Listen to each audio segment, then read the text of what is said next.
So what exactly is at its core? It's a narrative-driven, on-chain attention network built on Ethereum.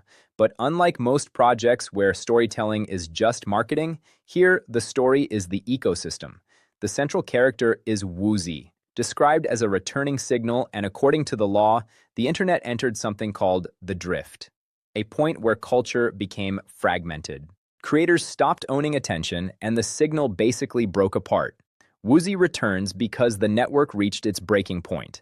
Now, normally, crypto law is just background-flavored text, but this project actually turns the narrative into real-world participation because Wadoozie is physically traveling from state to state on a tour bus, and people can literally track the journey, show up in person, and participate directly. Now, there is a big difference, and this is where it gets interesting. Most meme projects live entirely online, but Wadoozie is blending crypto, real-world events, creator incentives, treasure hunts, and community participation all into one connected ecosystem. It's basically turning attention itself into a game. The token isn't just sitting there for speculation.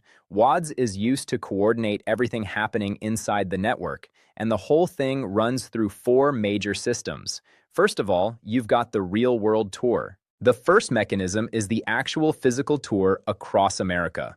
Woozie is traveling through 48 states with major planned stops, including Austin, Las Vegas, Chicago, New York City, Miami, Nashville, and New Orleans. And every time the bus enters a new state, a node activates, the community gathers, and new rewards unlock. This is honestly one of the first crypto projects I've seen trying to create a nationwide live experience instead of just Discord activity. The second mechanism is called signal fragments. This is basically a massive scavenger hunt built into the ecosystem. There are 576 fragments hidden across physical locations and online, and each state gets exactly one legendary fragment, meaning no region is favored over another.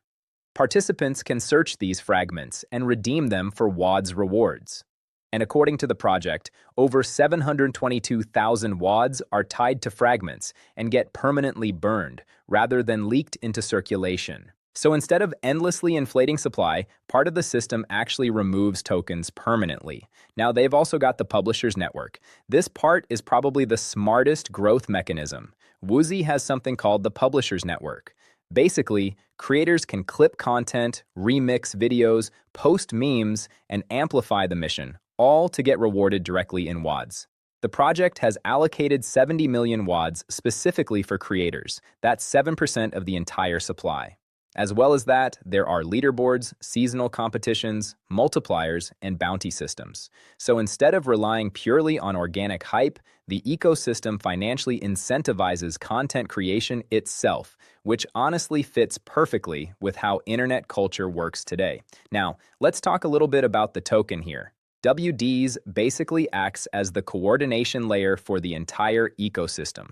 You've got rewards, participation, fragments, creator payouts, community incentives, and they all flow through the token. So instead of the token existing separately from the project, it's integrated directly into the narrative and participation systems. The tokenomics is also something worth looking at. According to the project, around 2 billion tokens were originally minted. 1 billion were burned immediately at launch, leaving roughly 1 billion circulating supply.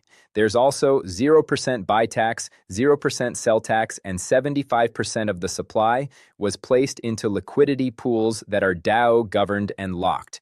The contract has also been renounced. The team tokens are reportedly locked for 12 months as well.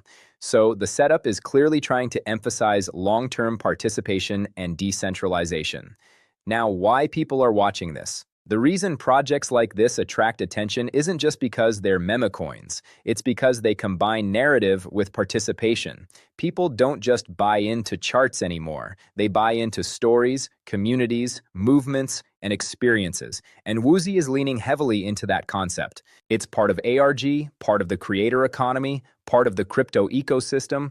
It's also part of real-world social experiments. And honestly, whether this becomes massive or not, it's definitely one of the more unique launches that I've seen recently. Now, this project also has a long-term vision because what's interesting is that the tour is only the first step. Apparently, Europe is going to be next, and eventually the goal is evolving into a fully DAO-goed global ecosystem. Of course, always do your own research, but for me, this project really stands out, and I can't wait to see where it goes.